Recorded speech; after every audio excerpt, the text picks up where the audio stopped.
the way my stomach seized, I knew before I even truly read it. That heavy cardstock. The return address for a medical facility I'd never once stepped foot in. My breath just caught. Right there in the middle of a Tuesday afternoon. The mail usually just brought junk or reminders about subscriptions, but this had the weight of a stone. I remember staring at my name, Favian Carlisle, printed so clearly, then letting my gaze slide to the balance due. 6 figures. It was a decimal place error, had to be. My mind had just tried to rationalize it away. A typo. Someone else's mail. Anything but what it was. The name. Favian Carlisle. That's me. Early 30s now? Well, 32 last spring. Living in that cramped apartment in Asheville. Trying to make ends meet with freelance design work. My life was pretty much a meticulous balancing act of invoices and trying not to overdraft. So a bill like this, it felt like the universe was just laughing directly in my face. Not even laughing, just a cold, hard stare. Then I saw the procedure code. My eyes kept jumping from the code to the amount, then back to my name.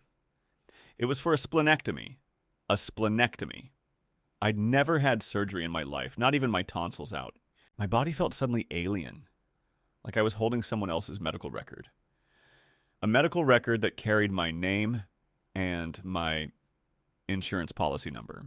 That last detail, the policy number, it confirmed the worst fear that had been gnawing at me even before I opened the envelope.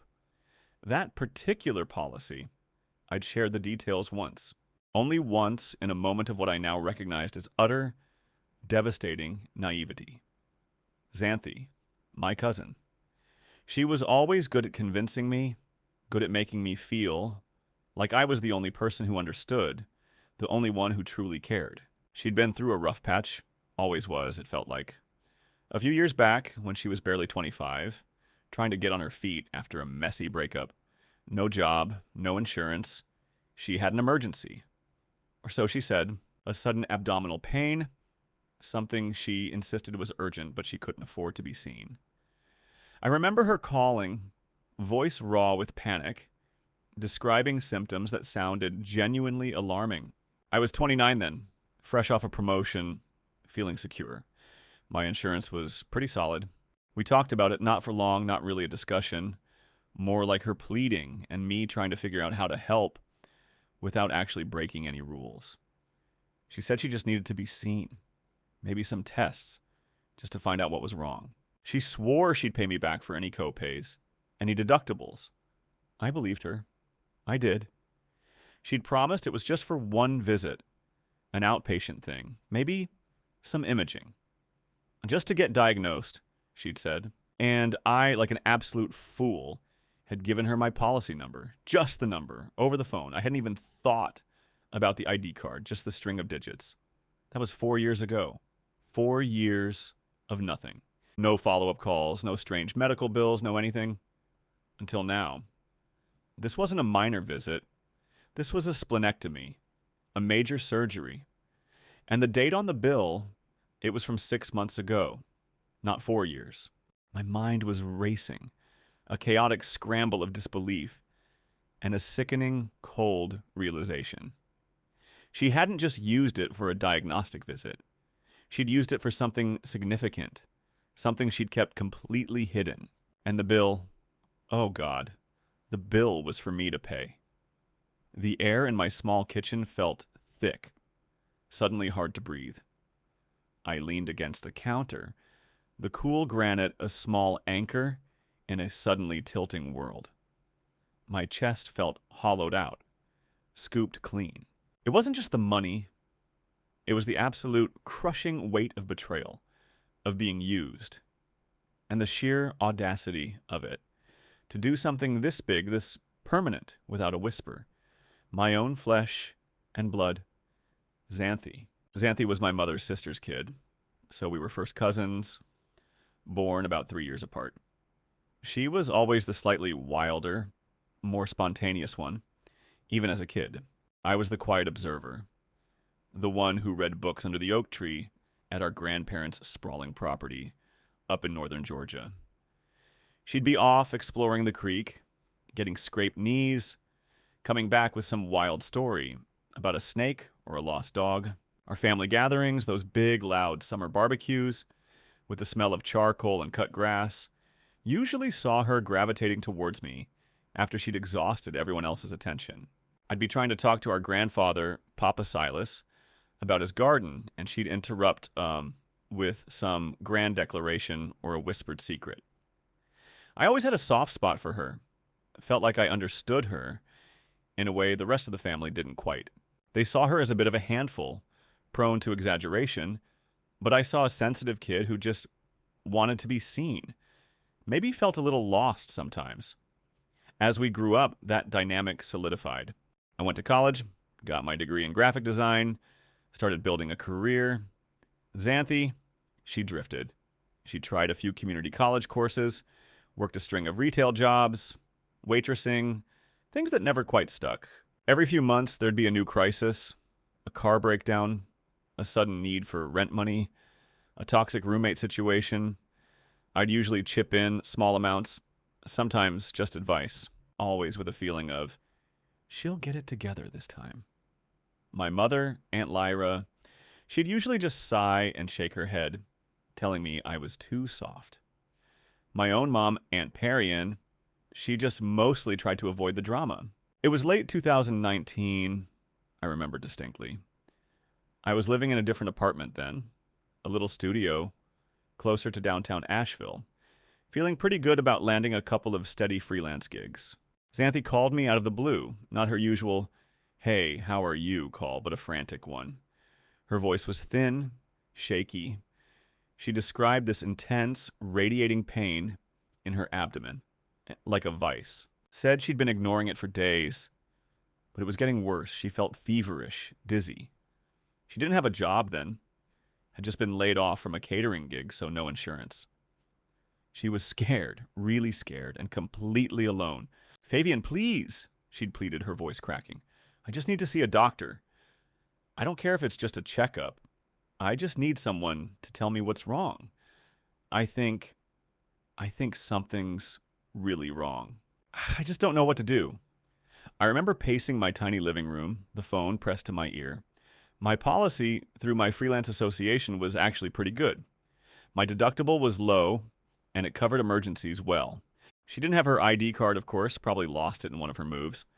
So I just gave her the policy number over the phone, along with the name of the insurance company. She swore up and down it was just for a visit, maybe a couple of tests. "Just to get diagnosed," she repeated, almost like a mantra. "I'll pay for anything else. Promise. Just this one thing, Favian. I really need you." And I, being the ever-helpful cousin, the one who always thought the best of her, believed her. I told myself it was for a genuine emergency, and I couldn't just leave her in pain. That was my blind spot with Xanthe. Always had been. My need to be the rescuer. After that call, things went quiet for a while regarding her health. She stopped talking about the abdominal pain a few weeks later, just said it was some kind of bug that passed. I never saw a bill from that initial visit, not even a copay, which now, looking back, was the first real giant red flag I completely dismissed. I just assumed maybe the insurance covered it entirely, or she'd figured something out with the billing. She'd pop up on social media sometimes looking fine, sometimes post about a new gig, a new boyfriend. Our interactions went back to her asking for small favors. Rides, a few bucks for groceries, help moving furniture. She was always just on the verge of getting her life together, always needing one last push. One time she called frantic, saying her car had been towed from a no parking zone she didn't see the sign for. She needed money for the impound lot. I remembered that because I actually drove by that spot later that day, and the no parking sign was practically billboard-sized. But I just shook my head and wired her the cash, telling myself she was probably just stressed and genuinely missed it. Another time, she got me to cover her share of a family dinner, saying her card was declined. I saw her later that week with a brand new, expensive-looking jacket. I made a mental note. A little flicker of irritation, but again, pushed it down. Maybe it was a gift, I rationalized. Maybe it was on sale. She was family. You help family. It was always easier to find an excuse for her than to confront the unsettling feeling that she wasn't always being completely straight with me. That flicker of unease, those small instances of financial flakiness and selective memory on her part, they were just prologue. Quiet, unsettling whispers before the roar of a six-figure bill for a spleen I still very much possessed. After seeing that bill, my first instinct wasn't even anger, not really. It was a cold dread that settled deep in my bones, followed by a scramble for information. I called the medical facility immediately. It was a Tuesday afternoon, like I said, and I was put on hold for what felt like an eternity, listening to some tinny instrumental music. When a representative finally picked up a woman named Oriole, I explained the situation, my voice probably a little too high-pitched, a little too strained. "Hi, I just received a bill for a splenectomy, but I never had one. My name is Favian Carlisle. Can you tell me what this is?" I asked, trying to sound calm, professional, like this was just a minor administrative error. Oriole was polite, but her voice held that practiced medical billing office detachment. "Oh, let me check that for you, Mr. Y. Carlisle." One moment more, hold music. Then she came back. "Yes, Mr. Sigurska." "Carlisle, our records indicate a splenectomy was performed on you 6 months ago, on March 14th at our facility. The attending physician was Dr. Arlen Beaumont. Your insurance was billed, but a significant portion was denied due to," she paused, "inconsistency with policyholder identification. It seems the provided ID did not match the person presenting for surgery." My blood ran, not cold, not exactly. It was more like someone had replaced all the blood in my veins with carbonated water. A fizzing, tingling sensation of pure unreality. "Inconsistency? What do you mean, inconsistency?" I managed, my voice now definitely cracking. "I was not there. I have never been to your facility. Ever. I have my spleen. I can prove it." The last part sounded ridiculous, as I said it, but I felt a desperate need to assert my physical integrity. Oriole continued, unperturbed. "Yes, it says here a valid photo ID was presented, but the name on the ID did not match the name on the insurance card provided.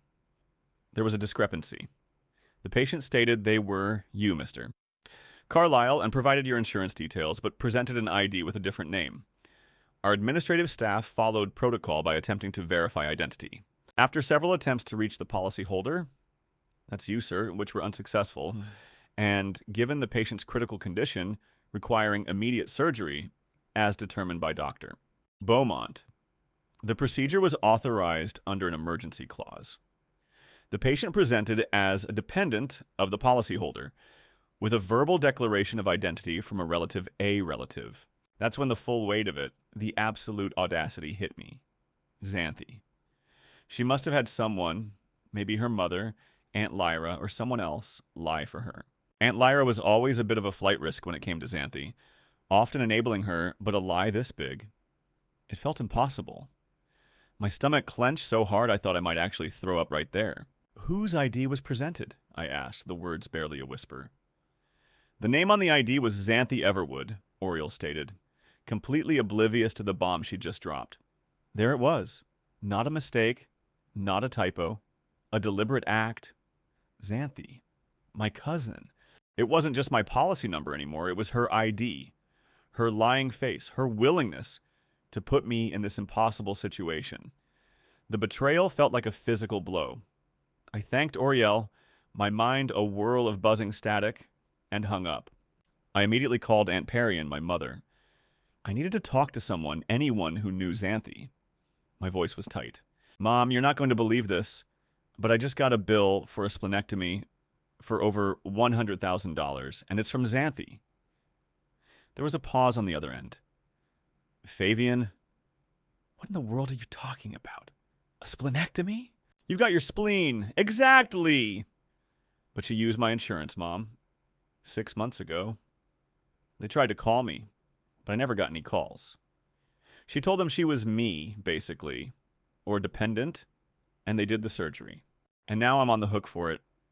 I explained the conversation with Oriel about the ID discrepancy, about the emergency clause.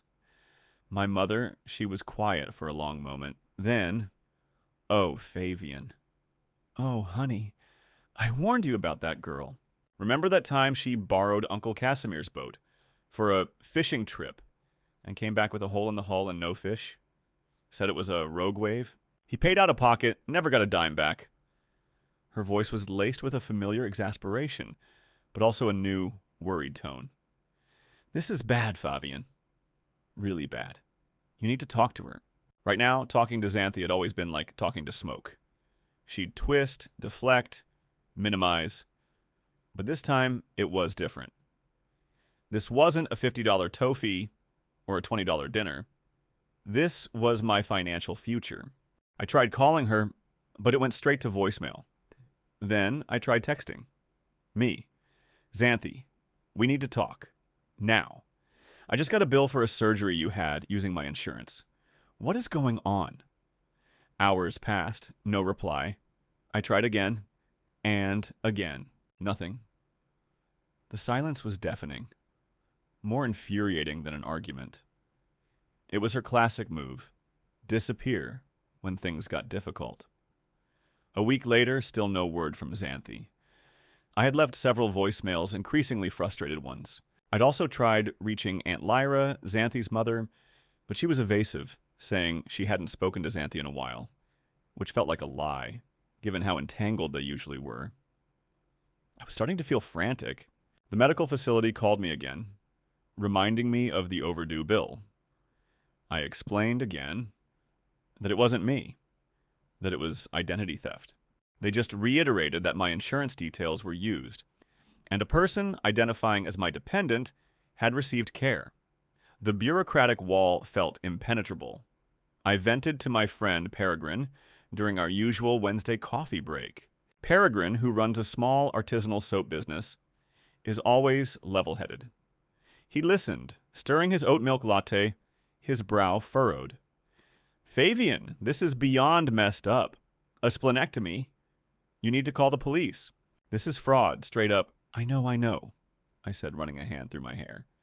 But it's Xanthe, my cousin. I don't want to press charges if I can avoid it.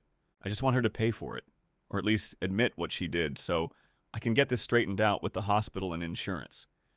And I don't even know where she is right now. Peregrine sighed. Man, you're too nice. This isn't about being nice anymore. This is about you potentially going bankrupt. She clearly knew what she was doing. She lied about her identity, used your details, and then ghosted you when the bill came. That's not a misunderstanding. His words, though harsh, resonated. My initial disbelief was slowly curdling into a bitter anger.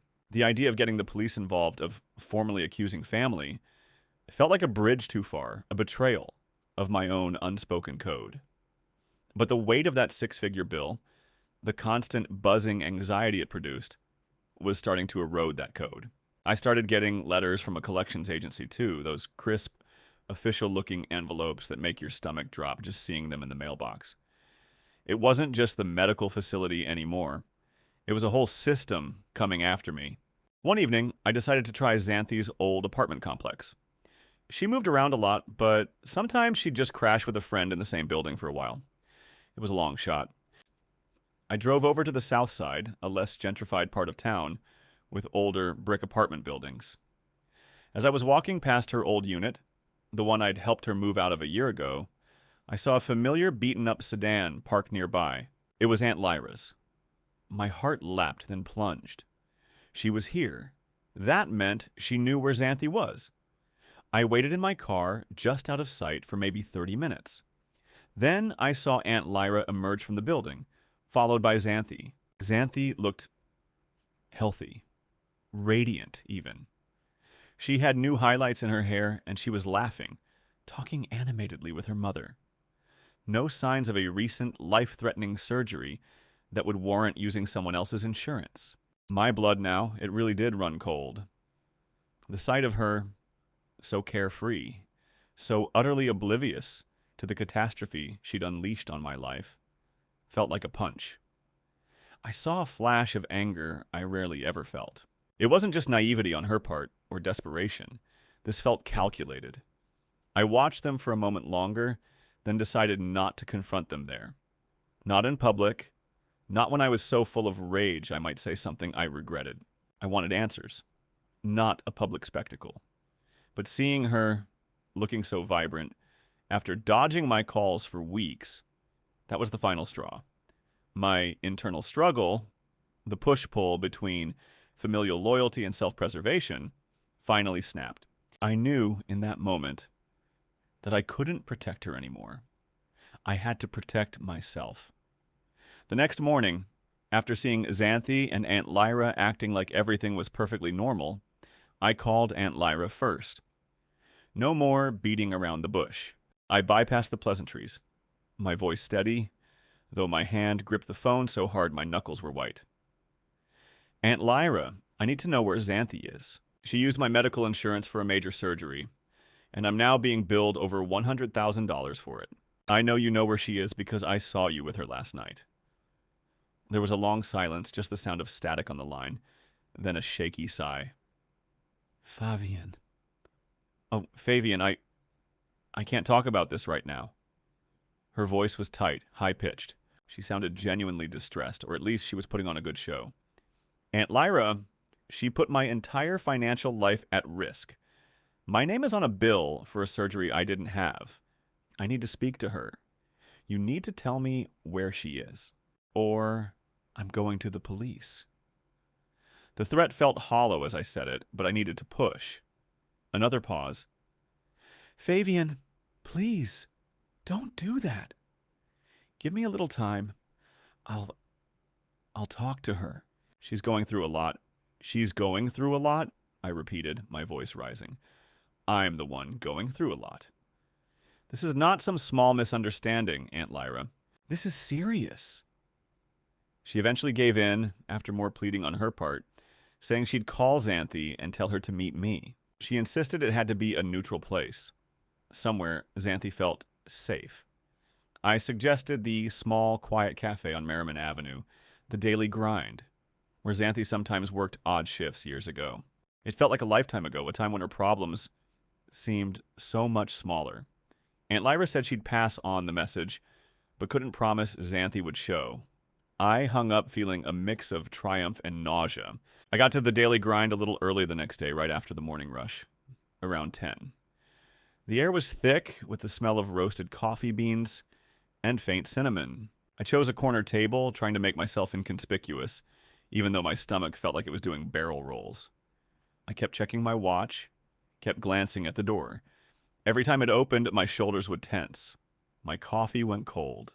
I ordered another, then another. After 40 minutes of this agonizing wait, she walked in. Xanthe looked apprehensive, not guilty, not ashamed, just a little on edge, like she was walking into a mildly annoying family obligation rather than a confrontation about a six-figure fraud. She was wearing a perfectly ordinary denim jacket and a bright scarf.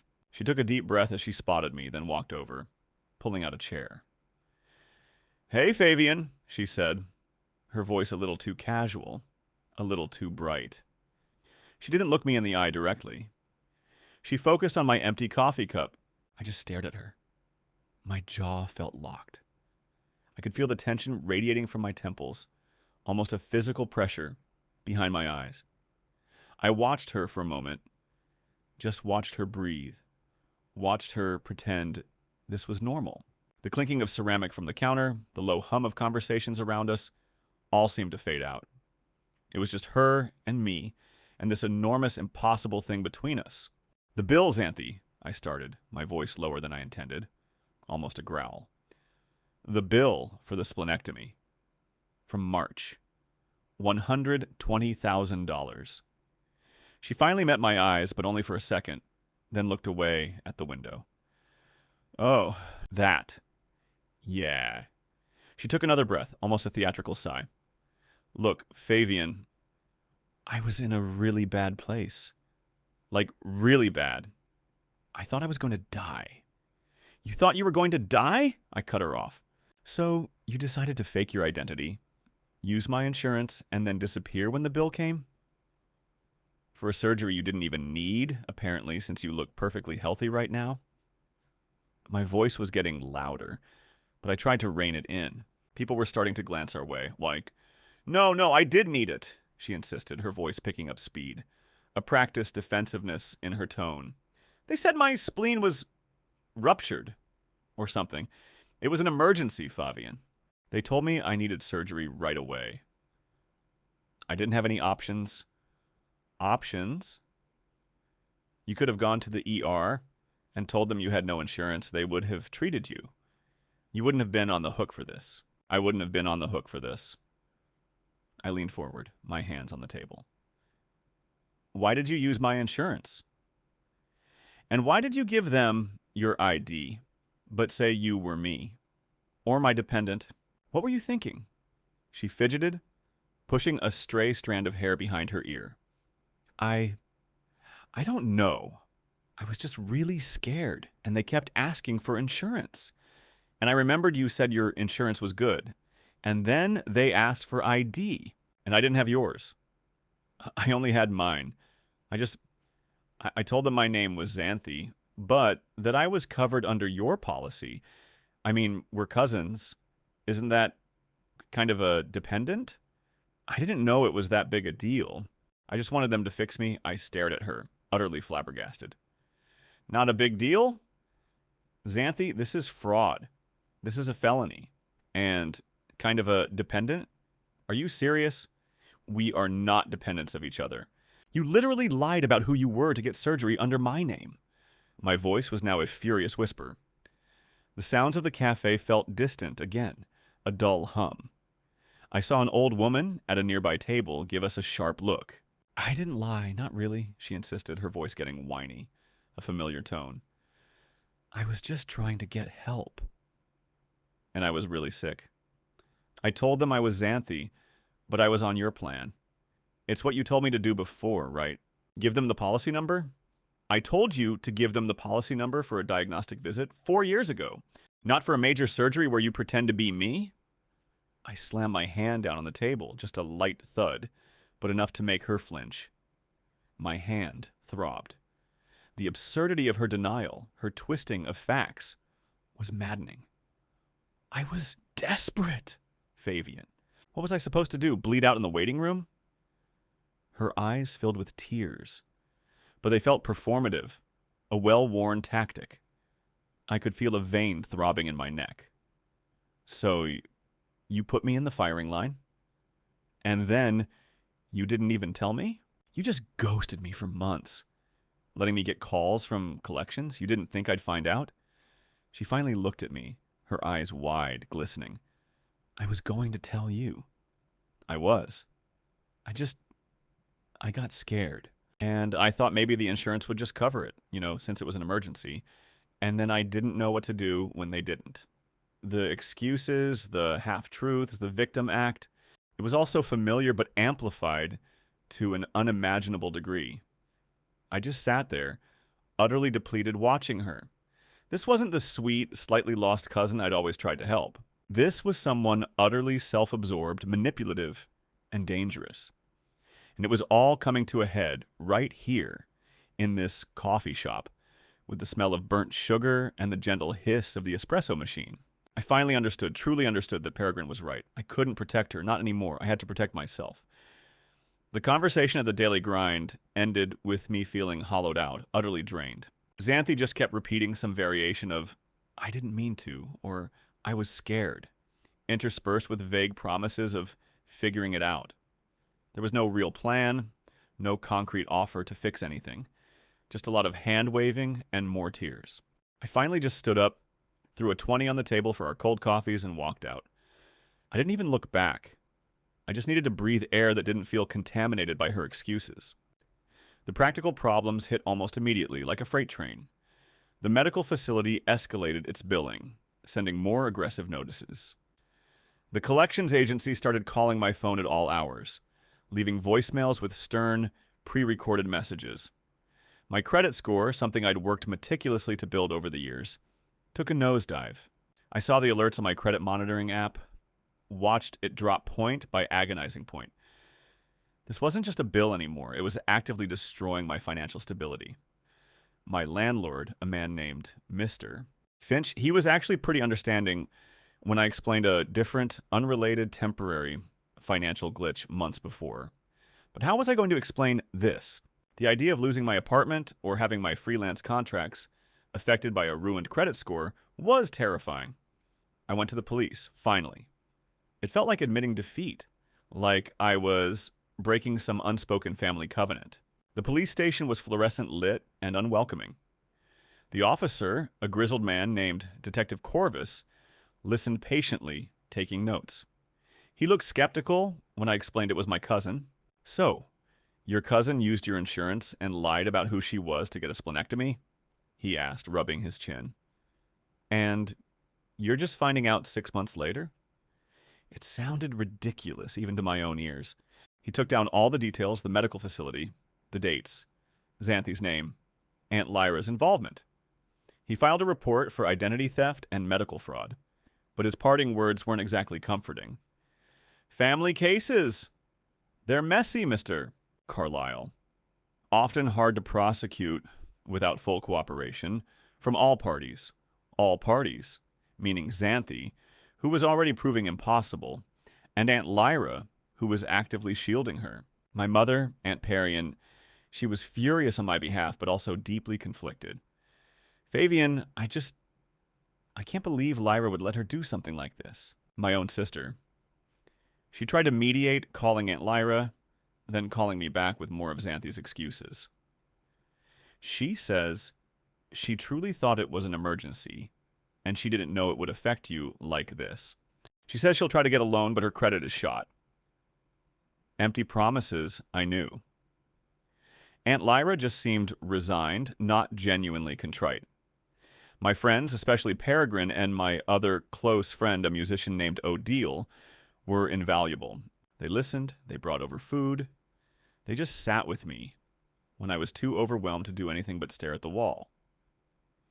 Peregrine helped me research consumer protection laws and identity theft resources. You've got to dispute everything, Favian. Every single charge, every collection notice, file a police report, which you did good. Get a lawyer if you can. Getting a lawyer felt like another huge financial burden, but the alternative was worse. I found a lawyer, a sharp woman named Miss Cadence, specializing in fraud and consumer law. Her initial consultation fee alone felt like a punch, but she confirmed what I feared. This was a complex case. The challenge is proving her intent to defraud you versus her just being irresponsible and desperate, and the hospital making an error in verifying identity. And your initial permission, even for a different context, muddies the waters. She filed a cease and desist letter with the collections agency and sent formal notices to the medical facility, asserting the identity theft. It was a step, a tiny one, but it brought a microscopic sliver of hope. The emotional roller coaster was brutal. Some days I was just numb, going through the motions of work, barely eating. Other days, a raw, burning anger would consume me. A hot wave that would make me pace my apartment, punching my hand into my other hand. The betrayal was so deep. This wasn't a stranger. This was someone I'd grown up with, someone I'd protected, someone I'd genuinely loved. And she had, quite literally, tried to use my name, my identity, to save herself, without a thought for the wreckage she'd leave behind. Then there was the sadness, the grief for the relationship I thought I had, for the trust that was shattered beyond repair. A couple of weeks after meeting with Miss Cadence, an unexpected discovery surfaced. Miss Cadence managed to get a copy of Xanthe's full medical record from the hospital after a lot of legal wrangling. She called me. Favian, I have something here. It seems Xanthe did have a splenectomy, but it wasn't because of a rupture. The notes indicate it was to remove a severely infected spleen, caused by a long-term, untreated IV drug addiction. There's also a note about her giving a false address and claiming to be you, saying she didn't want her family to know about her condition. The phone almost slipped from my grasp. IV drug addiction. Not just a bad place, not just desperation. This was a whole other layer of deception. A much darker, much more dangerous secret she'd been hiding. And the condition she didn't want her family to know about wasn't just a burst spleen, it was years of drug use. The betrayal deepened, transforming from a simple fraud into something far more insidious. A meticulously constructed lie. And the realization that my own Aunt Lyra probably knew about it too, and had helped cover it up. That was a bitter, bitter pill. It's been almost a year since that first bill landed in my mailbox. My life is still, honestly, a mess. The legal battle is ongoing. Miss Cadence is fighting hard, but it's a slow, grinding process. The medical facility is still trying to collect, though the collection agency has backed off a bit since the cease and desist. My credit score, it's still in the gutter, which has made things like renewing my apartment lease a nightmare. And I've had to put off some big freelance projects because securing the necessary financing or lines of credit just isn't an option, right? Now, I live with this low-level hum of anxiety constantly in my chest. Xanthe, she's vanished again. Aunt Lyra stopped taking my calls a few months ago. The family is splintered. My mother, Aunt Perian, she's heartbroken over the whole thing, especially the drug addiction reveal. She tries to support me, but there's a deep sadness there, a resignation about her sister and niece. Peregrine and Odile, they're still my rocks. They remind me to eat, to take breaks, to not just stare at legal documents all day. I'm endlessly grateful for their patience and practical help. What I've learned, and it's not some grand, sweeping life lesson about universal forgiveness or anything like that. It's a much harder, more specific kind of lesson. I learned that sometimes you can't save someone who doesn't want to be saved. And sometimes trying to save them just pulls you down with them. My blind spot, my desire to be the rescuer, that was a weakness she exploited, not a kindness she appreciated. It's hard to reconcile the Xanthe I thought I knew with the Xanthe who did this, who lived that double life. This whole ordeal has fundamentally changed how I view relationships, especially with family. The trust, once so implicit, is now gone, replaced by a deep-seated caution. I scrutinize everything now, every request, every desperate plea. It's a jaded way to live maybe, but I can't afford to be burned like this again. My plans for a down payment on a small house, even just a tiny condo, they're on hold indefinitely. My future feels less certain, more fragile. I'm sharing this all here because I feel so isolated sometimes. It's a heavy burden carrying this, and just saying it out loud, or rather writing it all down, helps a little. Maybe someone out there has faced something similar. Maybe someone has advice on navigating the legal mess, or just how to process this kind of betrayal. I don't know. I'm just trying to pick up the pieces, trying to rebuild, trying to figure out how to live with this new version of myself, the one who doesn't trust so easily, the one who's had to learn the hard way that blood isn't always thicker than water. And I guess I'm still trying to figure out if there's any way to ever truly recover from something like this, or if it just becomes a permanent scar.